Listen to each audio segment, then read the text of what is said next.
दोस्तों अगर मैं आपको आज की वीडियो के अंदर एक ऐसी स्ट्रैटेजी बता दूं जो दुनिया के एक नंबर वन मोमेंटम ट्रेडर की स्ट्रैटेजी है जिसने लगातार 33 साल तक मार्केट से पैसा कमाया है। बहुत कम ड्रॉ डाउन यानी बहुत कम रिस्क के साथ मार्केट के अंदर पैसा कमाया है। तो क्या दोस्तों ये वीडियो आप स्किप करोगे? नहीं ना, क्योंकि दोस्तों ये वीडियो खास है। इस वीडियो के अंदर हम मार्क मिनर्विली जो एक मोमेंटम ट्रेडर है, लगभग 60 साल के आसपास उनकी एज होगी है, 40 साल से दोस्तों वो ट्रेडिंग कर रहे हैं और बहुत ज़बरदस्त उनका एक्सपीरियंस है। उनकी बुक भी हमारे पास मौजूद है जिसको आप पढ़ सकते हैं, समझ सकते हैं कि वो क्या करते हैं। आज की वीडियो के अंदर दोस्तों सिंप्लीफाइड करेंगे उनकी स्ट्रैटेजी में और ये समझेंगे कि किस तरीके से वो मार्केट के अंदर प्ले करते हैं। तो आज की वीडियो दोस्तों खास है क्योंकि नया साल आने वाला है और मैं चाहता था दोस्तों हमारे चैनल के ऊपर एक ऐसी स्ट्रैटेजी प्रेजेंट करूँ नए साल से 1 या 2 दिन पहले, ताकि दोस्तों आपको मोमेंटम ट्रेडिंग के अंदर ये बेनिफिट दे सके। तो उम्मीद करता हूँ दोस्तों ये वीडियो आपको बहुत हेल्प करेगा अगर आप मोमेंटम ट्रेडिंग करना चाहते हैं। तो चलिए शुरू करते हैं, समझते हैं मार्क के माइंडसेट को, समझते हैं मार्क क्या यूज करते थे, क्या पैटर्न देखते थे, क्या प्राइस एक्शन वो यूज करते हैं जिस वजह से वो बहुत सक्सेसफुल हुए मार्केट के अंदर। चलिए शुरू करते हैं और जानते हैं दोस्तों।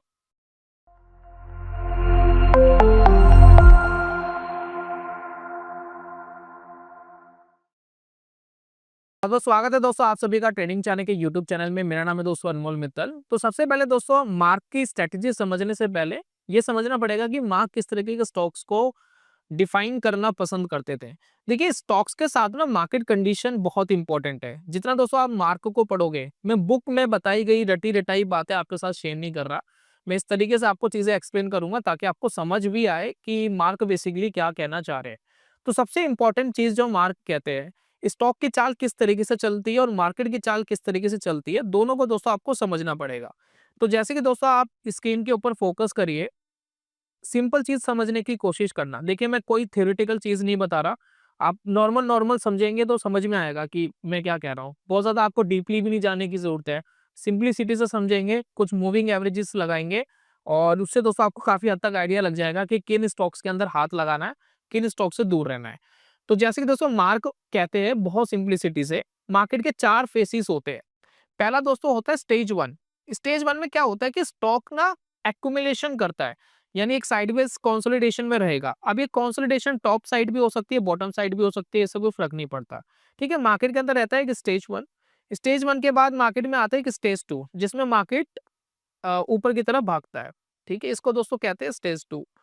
और मार्क कहता है कि एक होता है स्टेज 3 जिसमें डिस्ट्रीब्यूशन स्टार्ट होता है। ठीक है, और एक होता है दोस्तों स्टेज 4 जिसके अंदर डिक्लाइनिंग यानी स्टॉक या मार्केट जो भी चीज है वो गिरती है। ये 4 स्टेजेस होते हैं। तो हमें क्लियर पता होना चाहिए कि जब हम ट्रेड कर रहे हैं तो हम किस स्टेज में हैं, यानी स्टॉक किस स्टेज में है। तो इसको आइडेंटिफाई करने का तरीका मैं बताऊंगा। S2 जो स्टेज है वो दोस्तों क्लियर होना चाहिए। जब भी दोस्तों हम ट्रेड करें तो हमारी मार्केट और हमारा स्टॉक S2 स्टेज में होना चाहिए। अगर वो S2 स्टेज में है तो ही दोस्तों हम मार्केट के अंदर हाथ लगाएंगे। अब देखिए होता क्या है, जैसे कि अगर मैं कोई भी एक मार्केट ओपन करता हूँ, फॉर एग्जांपल निफ्टी 50 में ओपन करूँ, थोड़ा समझते हैं निफ्टी 50 क्या कर रहा है।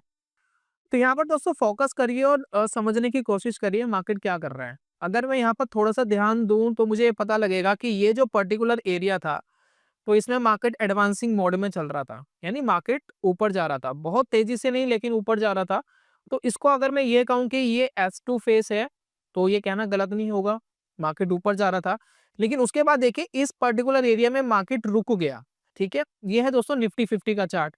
अब ये कौन सा फेस है, अब ये फेस कैसे डिसाइड होगा कौन सा है। देखिए यहाँ पर 2 कंडीशन हो सकती है।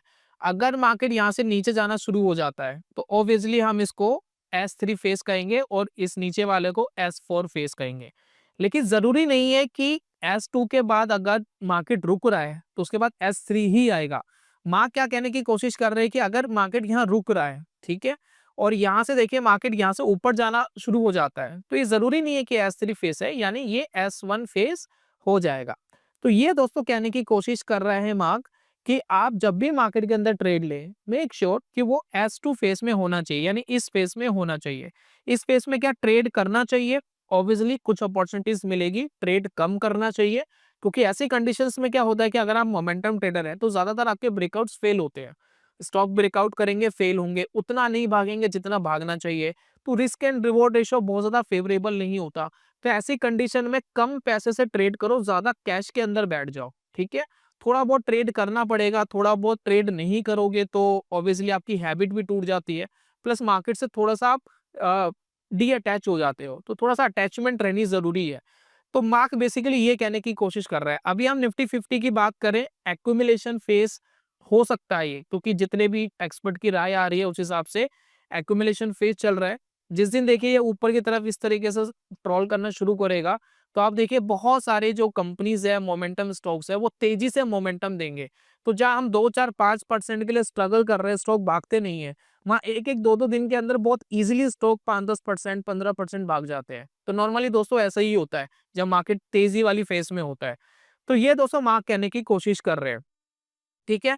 तो इसको डिफाइन करने का अच्छा सबसे बेहतरीन तरीका कौन सा है, वो दोस्तों मैं आपके साथ शेयर कर रहा हूँ। वो जरा ध्यान देना, देन आपको समझ में आ जाएगा कि कौन से स्टॉक्स के ऊपर ट्रेड करना है।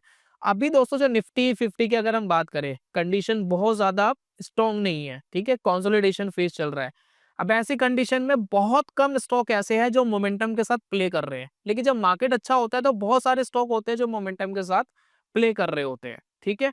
तो वहां आपको एक्स्ट्रा एज भी मिलता है, प्लस हो सकता है कि आपने किसी स्टॉक को लिया तो मार्केट तेजी है, उस तेजी में दोस्तों वो भी बह गया ऊपर की तरफ और आपने पैसा कमा लिया। तो यही दोस्तों हमें करना होता है।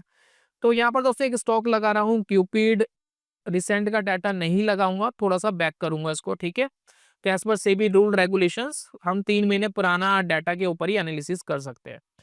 तो यहाँ पर दोस्तों अगर हम क्यूपिड की बात करें, पहली बात, क्यूपिड इस पर्टिकुलर एरिया में ऑल टाइम हाई के आसपास है। तो मार्क कहते हैं जिस भी स्टॉक पर आप ट्रेड करो वो ऑल टाइम हाई से 20-25% से ज्यादा नीचे नहीं होना चाहिए। बात समझ रहे हो, अगर कोई स्टॉक 1000 रुपए का है, उसका ऑल टाइम हाई था, अगर आपको कोई ट्रिगर मिला उसके ऊपर ट्रेडिंग करने का, तो वो स्टॉक का ऑल टाइम हाई 1000 रुपए है, तो वो 750 रुपए से नीचे नहीं होना चाहिए जब आप ट्रेड ले रहे हो उस टाइम। तो 20-25% से ज्यादा नीचे ना हो, ऊपर कितना भी हो फर्क नहीं पड़ता, ऑल टाइम हाई पर हो कोई फर्क नहीं पड़ता। तो ये मार्क का दोस्तों रूल नंबर 1 है, इसको आप नोट कर सकते हैं। अब यहाँ पर दोस्तों नोटिस आपको करना है कि जब आप ट्रेड करते हो तो यहाँ पर देखिए वेरियस मूविंग एवरेजेस के बारे में जिक्र किया गया है। अगर आप मार्क मिनाविक की बुक पढ़ोगे तो आपको पता लगेगा। तो यहाँ पर दोस्तों कुछ हम मूविंग एवरेजेस लगाते हैं। तो यहाँ पर देखिए मैं कुछ मल्टीपल मूविंग एवरेज का यूज करूंगा। देखिए मैंने 4 मूविंग एवरेजेस यहाँ पर लगाई है, ठीक है। अब इनकी सेटिंग्स में जाते हैं।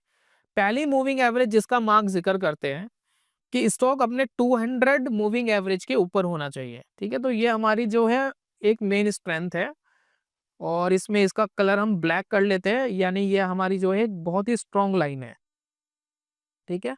तो मार्क कहते हैं कि जब भी आप ट्रेड लो किसी भी स्टॉक में, मेक श्योर कि वो स्टॉक 200 की मूविंग एवरेज के ऊपर होना चाहिए, ठीक है, पहली कंडीशन, जिससे हमें पता लगता है कि जो स्टॉक है वो स्टेज 2 में है। दूसरी दोस्तों मूविंग एवरेज जिसके बारे में मार्क जिक्र करते हैं वो है 50 की मूविंग एवरेज, ठीक है। तो दूसरी मूविंग एवरेज 50 की है, इसका कलर हम कर लेते हैं ग्रीन। और इसमें दोस्तों मार्क कहते हैं कि जो 50 की मूविंग एवरेज है वो 200 की मूविंग एवरेज के ऊपर होनी चाहिए। दूसरा जो उसका स्लोप है मूविंग एवरेज का, वो देखिए कुछ इस तरीके से ऊपर जाता हुआ दिखाई देना चाहिए। तो अगर मैं क्यूपिड की बात करूं, क्यूपिड के अंदर आपको बहुत क्लियर दिख रहा है कि इसका स्लोप ऊपर की तरफ जा रहा है, ठीक है। तो दूसरी कंडीशन दोस्तों मैच हो गई। ये सिर्फ इसलिए लगाते हैं ताकि हम स्ट्रेंथ को समझ सकें कि स्ट्रेंथ क्या है, किस तरीके से मार्केट बिहेव कर रहा है, ठीक है। सेकंड दोस्तों मार्क ये कहते हैं कि करंट के मार्केट में करंट जो चल रहा है उसकी स्ट्रेंथ को समझने के लिए आप छोटी मूविंग एवरेजेस का यूज कर सकते हो, लेकिन मैंने इस रूल को थोड़ा सा मॉडिफाइड करा है। जब आप मार्क मिना मिनी की बुक पढ़ेंगे तो कई बार आपको बहुत सारे एग्जांपल 20 मूविंग एवरेज के ऊपर मिलेंगे, तो 20 मूविंग एवरेज को हम बहुत इंपॉर्टेंट मानते हैं। इसको भी दोस्तों लगा लेते हैं और 20 मूविंग एवरेज की जो लाइन है उसको हम रेड कर देते हैं, ठीक है। और इसको थोड़ा सा बोल्ड करेंगे, देन ये रेड हो गया, ठीक है। तो 20 moving average, 20 moving average red हो गई, ये भी दोस्तों ऊपर होनी चाहिए, ठीक है। तो लास्ट दोस्तों मूविंग एवरेज मैंने अपने हिसाब से लगाई है और इसको आप कंसीडर कर सकते हैं, बुक में इस मूविंग एवरेज का जिक्र नहीं हुआ है। तो 10 ग्रेड की दोस्तों मूविंग एवरेज लगाएंगे और यहाँ पर देखिए हम इसको ऑरेंज कलर दे देते हैं, ठीक है। तो ये हमारी दोस्तों एक मेन ट्रेंड लाइन है, ठीक है। अब ये दोस्तों सेटअप लग गया। अब इस सेटअप से दोस्तों हमें क्या पता लग रहा है, पहले आपको नोटिस करना है कि जिस भी चार्ट पर आप आओ तो मेक श्योर आप नोटिस करो। अब बुक के अंदर 1 डे टाइम फ्रेम के एग्जांपल दिए गए हैं, लेकिन मार्क ने कई एग्जांपल 1 वीक टाइम फ्रेम पर भी दिए। दोस्तों एक इंटरव्यू में मार्क से पूछा भी गया था कि आप 1 डे का टाइम फ्रेम यूज करते हैं या वीकली टाइम फ्रेम यूज करते हैं, तो मार्क ने कहा था मैं दोनों टाइम फ्रेम कंसीडर करता हूँ।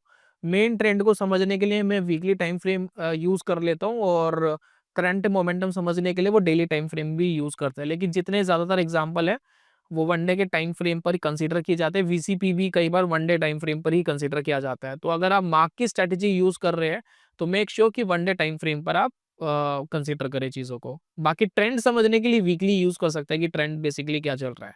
ठीक है, तो हम मार्क क्या कहते हैं कि जब भी आप मार्केट में ट्रेड लो, पहली कंडीशन ये है कि उसका जो 52 वीक हाई है, जो उसका 52 वीक हाई है उसे 20-25% से ज्यादा स्टॉक नीचे नहीं होना चाहिए। ठीक है, उससे होता क्या है, जैसे कि मान लेते कोई स्टॉक गिरा इस तरीके से, ठीक है, मान लेते 400 रुपए पे कोई स्टॉक था, गिर के 100 रुपए पे आ गया। ठीक है, तो हो सकता है कि स्ट्रेंथ आपको यहाँ दिख जाए, जिस तरीके की हम स्ट्रेंथ की बात कर रहे हैं। अब यहाँ स्टॉक मान लेते हैं 200 रुपीज पर आ गया, लेकिन अभी भी देखिए 400 से 200 पर है, नीचे ही है ना। तो ऐसी कंडीशन में क्या होता है, जो लोग 300 रुपए पे फंसे हुए हैं, जो 200 रुपए पे फंसे हुए हैं, 400 रुपए पे फंसे हुए हैं, जैसे स्टॉक थोड़ा बहुत ऊपर आता है तो उसमें सेलिंग प्रेशर्स आते हैं, क्योंकि वो निकलने की कोशिश करेंगे उस पर्टिकुलर लेवल पे। तो मार्क नहीं चाहता कि हम ऐसे स्टॉक के अंदर फंसे जहां पर सप्लाई का प्रेशर बहुत ज्यादा हो, यानी हम स्टॉक को ले रहे हैं ऊपर की तरफ, कहीं ना कहीं लोग फंसे हुए हैं उस स्टॉक के अंदर, वो निकलने की कोशिश करें। तो हमेशा दोस्तों ऐसे स्टॉक ले जो जहां पर लोग ज्यादा फंसे हुए नहीं है।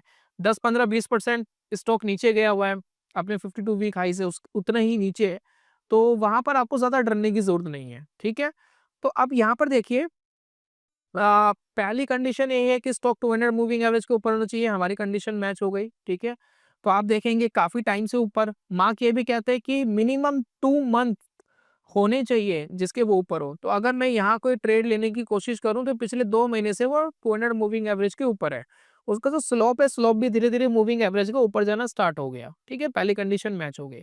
सेकंड कंडीशन है कि जो 50 पीरियड की मूविंग एवरेज है उसका स्लोप बहुत क्लियर ऊपर की तरफ होना चाहिए।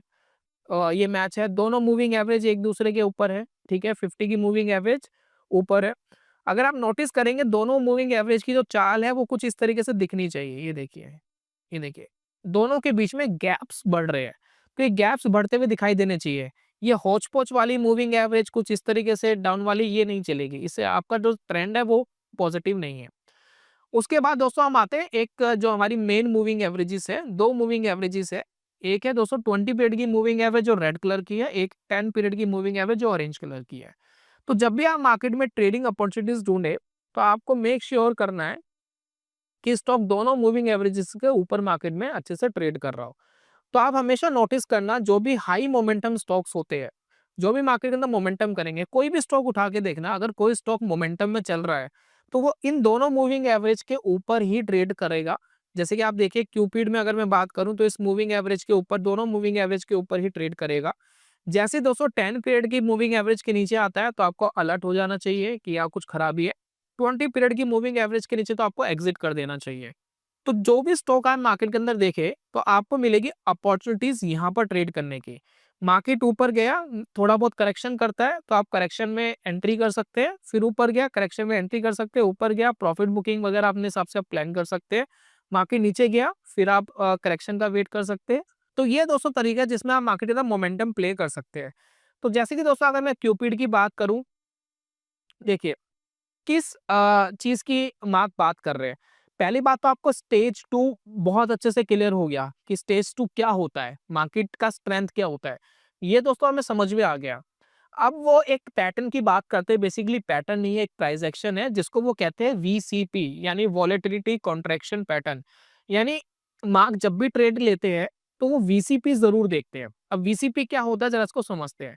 वीसीपी क्या है, यहाँ पर देखिए नोटिस करना। अब ये देखिए मार्केट में यहाँ देखिए मोमेंटम आया, ठीक है, मोमेंटम आने के बाद मार्केट थोड़ा सा रुक गया। ठीक है, मार्केट रुक गया। जब जब दोस्तों ये रुकावट आई, उस रुकावट में नोटिस करिए कि वॉल्यूम्स भी काफी नीचे आ गए, वॉल्यूम भी काफी ड्रॉ हो गए, नीचे आ गए, वॉल्यूम भी साथ में ड्रॉ हो गए, प्राइस भी यहाँ पर रुक गया, एक लेवल पर आकर रुक गया, थोड़ा बहुत नीचे भी जा सकता है लेकिन रुक गया। तो इसको दोस्तों वीसीपी कहते हैं। वीसीपी में क्या होता है, कुछ इस तरीके का प्राइस एक्शंस आपको देखना होता है। मार्केट में लगातार प्राइस कॉन्ट्रैक्ट होते चले जाते हैं, यानी सिकुड़ते चले जा रहे हैं। जैसे कि ये देखिए, यहाँ से देखिए मार्केट नीचे आ गया। अब यहाँ से देखिए, यहाँ से भी देखिए थोड़ा और कॉन्ट्रैक्शन हो गया, थोड़ा और कॉन्ट्रैक्शन हो गया। तो जब भी आपको मार्केट के अंदर कुछ ऐसा देखे कि कॉन्ट्रैक्शन हो रहे हैं, है ना? इस तरीके से प्राइस नीचे आ रहे हैं, तो वहाँ पर दोस्तों आपको फोकस करना है। अब जैसे कि मैं आपको एक प्राइस एक्शन बता देता हूँ कि अगर आप इस तरीके के स्टॉक के अंदर कोई ट्रेडिंग अपॉर्चुनिटी चाहते हैं, तो आप एक बुलिश हरामी पैटर्न मार्केट के अंदर डिफाइन कर सकते हैं। बुलिश हरामी बेसिकली एक जापानीज वर्ड है जिसको प्रेग्नेंट लेडी बोला जाता है। हमारे यहाँ तो हरामी गाली में यूज किया जाता है। तो ये जो दोस्तों पैटर्न है, ये आप मार्केट के अंदर नोटिस करिए। साथ में आप यह देखिए क्या क्या आपको करना है। जैसे कि मान लेते हैं कि आप वीसीपी को पहचानना चाहते हैं। अब वीसीपी, आप ऐसा नहीं है कि प्रॉपर आपको कैंडल्स ऐसे बनती हुई दिखाई देगी, क्योंकि छोटे टाइम फ्रेम पे अगर आप मार्केट में काम कर रहे हो। तो यहाँ पर देखिए आप क्या कर सकते हैं, आप इस तरीके के पैटर्न चेक कर सकते हैं। जैसे कि देखिए एक कैंडल है, एक लॉन्ग कैंडल है, और इसके बीच में एक कैंडल बनी है छोटी सी, क्योंकि ये भी दोस्तों वीसीपी ही है। ये भी वॉलेटिलिटी कॉन्ट्रैक्शन हुआ है, लेकिन दो कैंडल्स के बीच में हुआ है, ठीक है। तो आप यहाँ पर नोटिस क्या करेंगे कि जब भी मार्केट 10 पीरियड की मूविंग एवरेज के आसपास हो, नहीं भी हो कोई बात नहीं, यहाँ बीच में भी कहीं आपको मिल जाता है, तो वहां पर आपको ट्रिगर पॉइंट मिलेगा। तो यहाँ पर देखिए मार्केट थोड़ा सा रुक गया, रुकने के बाद देखिए एक वॉलेटिलिटी कॉन्ट्रैक्शन मिला, कॉन्ट्रैक्शन हो गया। यहाँ पर देखिए वॉलेटिलिटी ज्यादा थी, फिर यहाँ वॉलेटिलिटी कम आ गई, और जैसे दोस्तों ये पैटर्न का हाई ब्रेक होता है, ये आपका एंट्री बन जाता है, ठीक है। ये आपका एंट्री है, क्योंकि ऑलरेडी स्टॉक बहुत ज्यादा स्ट्रॉन्ग है, और ये दोस्तों जो पैटर्न है इसका लो आपका एसएल बन जाता है, ठीक है। छोटा सा एसएल है, बनेगा 3 4 5% के आसपास का एसएल है, और मार्केट अगर मूव कर जाती है तो बड़ा पैसा बनता है। तो मार्क ये कहते हैं कि जितना आपका एवरेज लॉस है, आप एक ट्रेड जर्नल बनाएं, आप उसमें नोट करिए कि कहाँ कहाँ कितना कितना परसेंट का लॉस हुआ, उस परसेंटेज का एवरेज निकालिए। कुछ टाइम बाद आपके पास एक एवरेज आ जाएगा, भाई 4% आपका परसेंटेज आ रहा है एवरेज लॉस का, 5% आ रहा है, तो माँ कहते हैं उसके 2 गुना तो मिनिमम आपको रिवॉर्ड रखना है, उसका 2 गुना। तो जैसे कि 4% मान लेते हैं कि मेरा एवरेज लॉस है, तो मुझे 8% का रिवॉर्ड तो चाहिए मिनिमम, उससे ज्यादा मिले तो बहुत अच्छा। तो यहाँ देखिए वीसीपी बना, स्टॉक देखिए बहुत तेजी से ऊपर भागा। अब देखिए यहाँ पर बहुत बार वीसीपीस मिलेंगे। अब यहाँ देखिए इस पर्टिकुलर ट्रेंड में, ये देखिए एक वीसीपी आपको यहाँ मिला, ठीक है, एक इनसाइड बार कैंडल मिला, ठीक है। अब इनसाइड बार में देखिए ये लॉन्ग कैंडल है, ये स्मॉल कैंडल है, इसका हाई ब्रेक हो गया, ये दोस्तों इसका एसएल बनेगा, देन आप मार्केट के अंदर प्ले कर सकते हैं।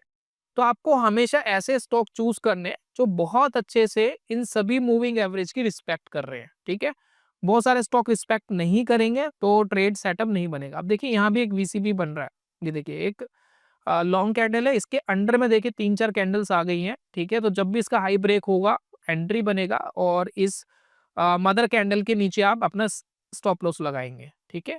देखते हैं मार्केट कैसे रिएक्ट करता है। देखिए हर बार आपके टारगेट्स अचीव नहीं होंगे। देखिए यहाँ स्टॉप लॉस लगा नहीं और स्टॉक ऊपर चला गया, ठीक है। फिर देखते हैं वीसीपी कहाँ बनता है। देखिए यहाँ बना वीसीपी, ठीक है, हाई भी ब्रेक हुआ, लो भी ब्रेक हुआ, स्टॉप लॉस लग गया। तो नॉर्मल है स्टॉप लॉस लगना, कोई बहुत बड़ी बात नहीं है। आप जो भी मर्जी ट्रेडिंग कर लो, 45% 50% एक्यूरेसी से ज्यादा आता नहीं है, कुछ भी कर लो आप, ठीक है।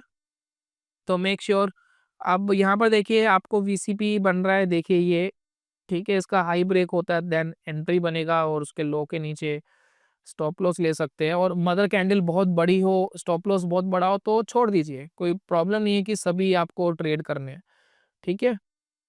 तो यहाँ पर देखिए और वीसीपी में दिखा रहा हूँ, छोटा सा वीसीपी दिखा रहा हूँ, बहुत ज्यादा देखिए आगे नहीं जाऊंगा क्योंकि अलाउड नहीं है। तो ये देखिए ये मदर कैंडल है, चाइल्ड कैंडल, उसके बाद हाई ब्रेक हुआ तो एंट्री हो गई, ठीक है। तो इस तरीके का दोस्तों चार्ट पैटर्न आपको देखना है, ठीक है। किस तरीके के चार्ट पैटर्न्स आपको नहीं देखने, ये मैं आपको एक बार समझा देता हूँ। अब मैं एक स्टॉक निकाल रहा हूँ, तो ये रिलायंस का चार्ट मैंने लगाया है। अगर आप इसके ऊपर फोकस करेंगे, चलिए ये 50 की मूविंग एवरेज ऊपर की तरफ अलाइन है, लेकिन ये 200 की मूविंग एवरेज देखेंगे नीचे की तरफ स्लोप डाउन हो रही है, अभी ऊपर की तरफ आनी स्टार्ट नहीं हुई, तो थोड़ा सा ट्रेंड के अंदर थोड़ा सा प्रॉब्लम है। दूसरा अगर आप देखेंगे इसकी 10 और 20 की मूविंग एवरेज बहुत अच्छे से खिली खिली नहीं है। आप देखेंगे ये ऊपर नीचे कंसोलिडेट हो जाती है, थोड़ा बहुत मोमेंटम आता है बीच में फिर रुक जाता है, थोड़ा बहुत मोमेंटम आता है फिर रुक जाता है। रिलायंस इंडस्ट्री का स्टॉक है, हैवी वेट कंपनी है, और इस तरीके के चार्ट्स जो भी आप देखें, कोई मोमेंटम प्ले आप मार्केट के अंदर नहीं कर सकते। ये दोस्तों सबसे खराब टेक्निकल्स है। तो आप अगर निफ्टी 50 के 50 स्टॉक्स को आज अगर एक-एक करके लगाएँगे चार्ट के ऊपर, तो आपको इक्का-दुक्का स्टॉक दिखेंगे जो बढ़िया मोमेंटम में चल रहे हैं। जैसे कि मैं एक स्टॉक का नाम बता देता हूँ, अशोक लेलैंड। कोई बाइंग एंड सेलिंग रिकमेंडेशन नहीं है। आप देखेंगे थोड़ा खिला-खिला चल रहा है, ठीक है? तो मोमेंटम बना था तो चल रहा है। इसी तरीके से बहुत सारे स्टॉक्स हैं जो खिले-खिले चलते हुए आपको दिखाई देंगे। उन्हीं के ऊपर ट्रेडिंग अपॉर्चुनिटीज़ आपको ढूँढनी है। उन्हीं के ऊपर आप ट्रेडिंग अपॉर्चुनिटीज़ ढूँढेंगे, तो दोस्तों आपको बढ़िया मोमेंटम ट्रेड की अपॉर्चुनिटीज़ मिलेगी। ठीक है? बीच-बीच में देखिए इसमें भी आता है मोमेंटम, ऐसा नहीं है कि नहीं आता है। लेकिन वो बात नहीं है जो किसी छोटी कंपनी में देखिए, कई बार कंपनी बड़ी होती है लेकिन मोमेंटम बड़ा शार्प होता है। अब चलिए एक स्टॉक और लगाते हैं, जैसे कि मैं मारुति लगाता हूँ। मारुति देखिए बड़ी हेवीवेट कंपनी है, ठीक है? तो जैसे कि आपको रिलायंस का चार्ट दिख रहा था, सेम चार्ट देखिए मारुति में भी आपको दिख रहा है। थोड़ा बहुत ऊपर बढ़ते हैं, फिर ज़्यादा करेक्शन में चले जाते हैं, फिर ऊपर बढ़ते हैं, फिर थोड़ा ये सिकुड़ जाते हैं आपस में। तो इस तरीके के चार्ट्स के ऊपर मार्केट के अंदर आप प्ले ना करो। तो मेक श्योर देख लो कि कहाँ बढ़िया मोमेंटम है, जिन स्टॉक्स में अच्छा मोमेंटम है, उन्हीं के अंदर दोस्तों आपको मार्केट में प्ले करना चाहिए, तभी जाकर के आप मोमेंटम का बेनिफिट उठा पाओगे। तभी जाकर के छोटे स्टॉप लॉसेस के साथ आप बड़े प्रॉफिट्स के लिए जा पाओगे, ठीक है? तीसरा दोस्तों जो इम्पोर्टेंट फैक्टर है, जो मार्क अपनी बुक के अंदर बोलते हो, कई बार चीज़ें डिफाइन करते हैं। चलिए मैं एक स्टॉक लगाता हूँ, स्टॉक का नाम है फोर्ड्स मोटर्स, ठीक है? जितने भी स्टॉक के दोस्तों एग्जांपल है, कोई बाइंग एंड सेलिंग रिकमेंडेशन नहीं है, ओनली फॉर एजुकेशन पर्पसेस है। देखिए, अब इस तरीके के दोस्तों चार्ट्स हमें चाहिए। चार्ट कैसा है? देखिए, ये हमारा बन रहा है, ठीक है? क्लियर है? और ये जो 10 पीरियड की मूविंग एवरेज है, 20 पीरियड की मूविंग एवरेज है, ये भी दोस्तों मोस्टली टाइम आप देखिए ऊपर की तरफ ये देखिए, ये एक दूसरे में बहुत ज़्यादा अ, आपस में क्रॉसओवर्स नहीं करती है, मतलब ये भी खिली-खिली रहती है। तो ये दोस्तों हमें बन रहा है। इस तरीके के चार्ट पैटर्न में आपको अपॉर्चुनिटीज़ ढूँढनी है, ठीक है? तो मार्क क्या करते हैं? मार्क का जो काम करने का तरीका है, वो इस तरीके से है। मान लेते हैं कि मार्क ने कोई ट्रेड लिया, फॉर एग्ज़ाम्पल मार्क ने पैसा डाला। मान लेते हैं कि मार्क ने ट्रेड लिया, 1 लाख रुपए डाले एक ट्रेड के अंदर। तो मार्क क्या करते हैं कि उनको पता है कि उनका एवरेज लॉस क्या है, क्योंकि वो अपना ट्रेड जर्नल मैनेज करते हैं। ट्रेड जर्नल के ऊपर दोस्तों डेडिकेटेड वीडियो है, मैं आई बटन पे दे रहा हूँ, उसको देख लेना। कैसे ट्रेड जर्नल मिलेगा, कैसे बनाना होता है, उससे दोस्तों आपको पूरा आइडिया मिलेगा। तो अभी हाल-फिलहाल में मैंने दोस्तों ट्रेड जर्नल की बात करी थी। तो उनको एवरेज लॉस पता है, भई उनके पास बहुत सारे स्टॉक का डाटा है, वो 40 साल से ट्रेड कर रहे हैं। तो मान लेते हैं कि उनका एवरेज लॉस जब भी लॉस होता है, तो उनको एक स्टॉक में एवरेज लॉस होता है 5% का, ठीक है? तो मार्क बेसिकली क्या करते हैं, जैसे कि मान लेते हैं कि उन्होंने फॉर एग्जांपल यहाँ फोर्स मोटर पे ट्रेड ले लिया, ठीक है? और यहाँ उन्होंने अपने एक स्टॉप लॉस भी लगा दिया। अब आप स्टॉप लॉस के साथ मार्केट में ट्रेड कर रहे हो, ठीक है? मान लेते हैं स्टॉक 10% के आसपास ऊपर चले जाते हैं, 10%, 15%, तो मार्क बेसिकली क्या करते हैं, इस स्टॉक में आधा प्रॉफिट बुक कर लेते हैं। जैसे कि मान लेते हैं स्टॉक 10% ऊपर चला गया, तो आधा प्रॉफिट बुक कर लिया, 50,000 रुपए का माल बेच दिया, तो 5% तो उनको ऑलरेडी प्रॉफिट आ गया, ठीक है? रिमेनिंग 5% पे वो क्या करते हैं, उनका अपना स्टॉप लॉस ब्रेक इवन पे लगा देते हैं। अगर स्टॉक वापस रिवर्स हो गया, अगर स्टॉक वापस नीचे आ गया, तो 5% तो आपने कमा लिया, बाकी जो क्वांटिटी है उसमें कोई नुकसान होगा नहीं, क्योंकि जहाँ से लिया था वहीं लगा लिया स्टॉप लॉस, ठीक है?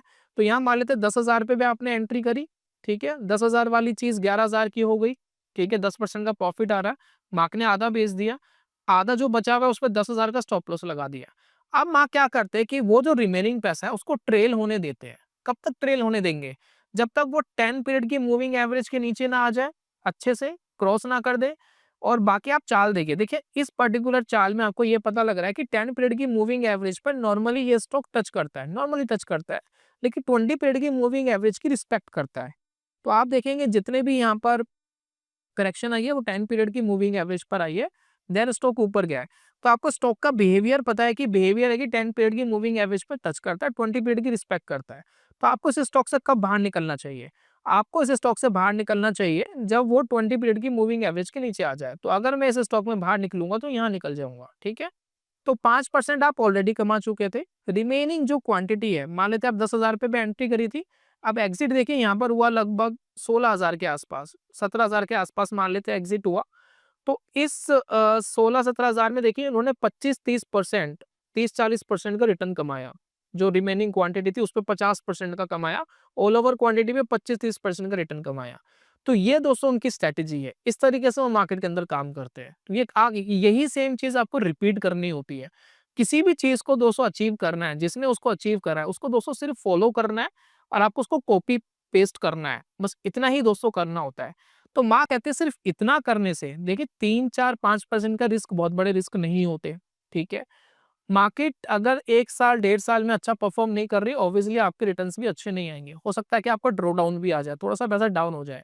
लेकिन जब मार्केट अच्छा बिहेव करती है, जब मार्केट बहुत अच्छा चलती है, तो आपको पैसा भी बहुत मिलता है। मैं आपको इसका एक एग्ज़ाम्पल दिखाता हूँ। जैसे कि देखिए अगर हम कोई ट्रेड नहीं करते, मान लेते हैं कि हमने कोई ट्रेडिंग नहीं करी, लेकिन जब मार्केट अच्छा कर रहा था तो हमने ऐसे स्टॉक्स के अंदर पैसा लिया हुआ था जो मोमेंटम बेस्ड स्टॉक्स है। जैसे कि दोस्तों एक इंडेक्स है जिसको हम अल्फा कहते हैं, Nifty alpha index. Alpha basically क्या करता है, अपने इंडेक्स में ऐसे स्टॉक्स सेलेक्ट करता है जो बीट कर रहे हैं रिटर्न के हिसाब से। रिटर्न के हिसाब से जो सबसे स्ट्रॉन्ग चलेंगे उसमें सबसे ज्यादा वेटेज रखेगा और वो इस तरीके से इंडेक्स चलता है। तो एक तरीके से मोमेंटम बेस्ड इंडेक्स है, ठीक है ना। तो ये दोस्तों हमारा अल्फा इंडेक्स है। करंटली अगर आप इसकी कंडीशन देखेंगे ना, इतनी हौच-पौच वाली कंडीशन है, इस पर कोई ट्रेडिंग सिग्नल नहीं बनता, ठीक है ना। ऊपर जा रहा है, नीचे आ रहा है, अभी कोई क्लैरिटी है, कोई क्लैरिटी नहीं है। ऐसे चार्ट को क्या करना है, इग्नोर करना है। हमारे बस की नहीं है ऐसे स्टॉक के ऊपर ट्रेड करना। लेकिन मैं आपको जो बताने की कोशिश कर रहा हूँ वो ये है कि जब मार्केट के अंदर मोमेंटम होता है, तो मोमेंटम कैसे बिहेव करता है? ऐसे ही बिहेव करता है जिसकी हम अभी डिस्कशन कर रहे थे। यही चार्ट पैटर्न है।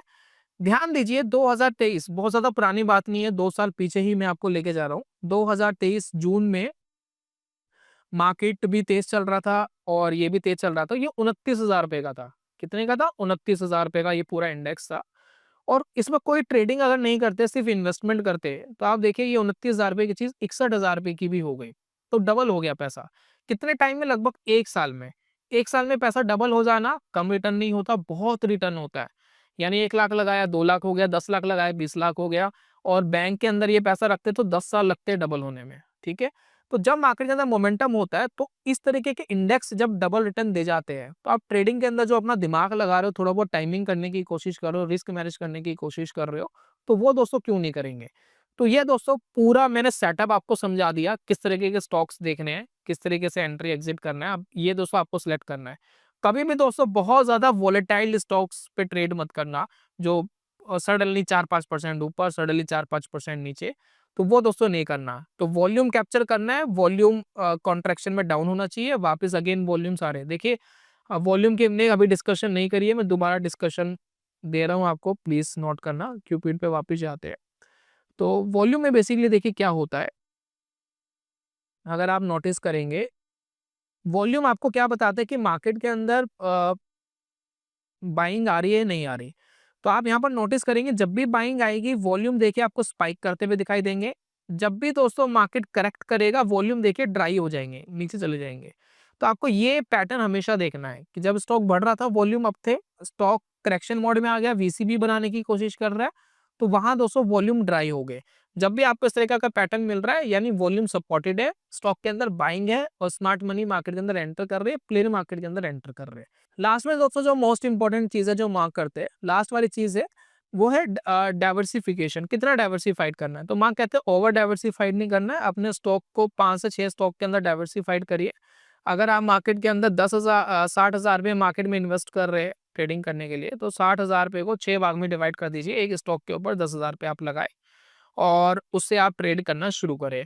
कोई भी ट्रेड के अंदर इतना इतना स्टॉप लॉस आपको नहीं लेना है। आपकी ऑल ओवर कैपिटल का 1-1.5% से ज्यादा का स्टॉप लॉस नहीं होना चाहिए किसी भी एक ट्रेड में, ठीक है ना। तो ये दोस्तों आपको नोटिस करना है। तो 6 स्टॉक में जरूरी नहीं है कि हर बार पूरा का पूरा पैसा लगा दो। कोशिश आपको यह करनी है कि शुरुआत में 2-3 ट्रेड ले लो। अगर मार्केट सही चल रही होगी तो उनके अंदर प्रॉफिट्स आएंगे। प्रॉफिट्स अगर उनमें आने लगे तो रिमेनिंग जो आपका पैसा है वो आप और लगा सकते हो। लेकिन 2-3 स्टॉक के अंदर लगातार एसएल लगे जा रहे हैं तो थोड़ा कैश में बैठना ज़्यादा बेटर होता है। बाकी दोस्तों मोमेंटम ट्रेडिंग के ऊपर हमने कोर्स भी लॉन्च करा था, आप चाहे तो इसको भी चेकआउट कर सकते हैं। इसमें हमने स्टॉक के स्कैनर प्लस फंडामेंटल को भी इंक्लूड करा है। आप यहाँ पे देखिए बहुत सारे मॉड्यूल्स आपको दिखेंगे, प्लस मेरे 150 लाइव ट्रेड्स के बारे में भी मैंने बताया है। टेक्निकल्स क्या होने चाहिए, बाकी चीज़ें क्या होनी चाहिए, सारी चीज़ दोस्तों इसमें बताई गई है। टेक्निकल फंडा में अगर आप देखेंगे बहुत सारी वीडियोस आप यहाँ देख रहे हैं, तो ये दोस्तों कोर्स है, इससे मोमेंटम ट्रेडिंग के बारे में बहुत कुछ आप सीखेंगे। कुछ और इंपॉर्टेंट पैटर्न्स है जिनके बारे में मैंने बताया, विलियम ओ'नील के जो पैटर्न्स है उसके बारे में बताया, कैसे आपको प्ले करना होता है, किस तरीके से मोमेंटम स्टॉक्स मार्केट में बिहेव करते हैं। एक साल से जब निफ्टी बिहेव नहीं करा, बहुत सारे स्टॉक्स बिहेव कर रहे थे अच्छे, तो उन स्टॉक्स को कैसे आपको पकड़ना है, कैसे आप ट्रेड डालोगे, कहाँ स्टॉप लॉस, कहाँ टारगेट, किस तरीके से मैनेज करना है, सारी चीज़ दोस्तों इसके अंदर सिखाई है। तो अगर आप एडवांस कुछ सीखना चाहते हैं तो आप सीख सकते हैं। बाकी दोस्तों इस वीडियो के अंदर बहुत सारी जानकारी मैंने दी है फ्री ऑफ कॉस्ट। इसको भी दोस्तों आप करके मार्केट के अंदर अच्छा कर सकते हैं, अगर मार्केट के अंदर आप थोड़ा-सा ध्यान देंगे। ट्रेड जर्नल दोस्तों ज़रूर पढ़ना। बाकी इस कोर्स में एक डिस्काउंट कूपन है। ये डिस्काउंट कूपन 1 हफ्ते के लिए वैलिड रहेगा। डिस्काउंट कूपन का नाम है TC20। इसमें आपको 20% का डिस्काउंट मिलेगा। न्यू न्यू ईयर के लिए दोस्तों हमने करा है। सिर्फ 1 वीक के लिए वैलिड है। अगर आप चाहें तो ले सकते हैं। 1 वीक के बाद ऑटोमेटिक एक्सपायर हो जाएगा। तो प्लीज़ मुझे मत बोलना कि वो एक्सपायर्ड हो गया। 1 ईयर के लिए फर्स्ट वीक के लिए मैंने TC20 रखा है। 20% आपको डिस्काउंट और मिल जाएगा इस अमाउंट के ऊपर। तो जाइए दोस्तों, स्टॉक ढूंढिए। सबसे पहले रियल ट्रेड मत करिए, ऐसे स्टॉक्स ढूंढिए जो मैंने आपको बताया है, उनके ऊपर फोकस करिए, देखिए कैसा बिहेव करते हैं इन फ्यूचर में, तब आपको कॉन्फिडेंस आएगा कैसे मार्केट में प्ले करना चाहिए। तो ये था दोस्तों आज की वीडियो के अंदर। जल्दी मिलूंगा नेक्स्ट वीडियो में, तब तक के लिए goodbye, God bless you, bye bye दोस्तों।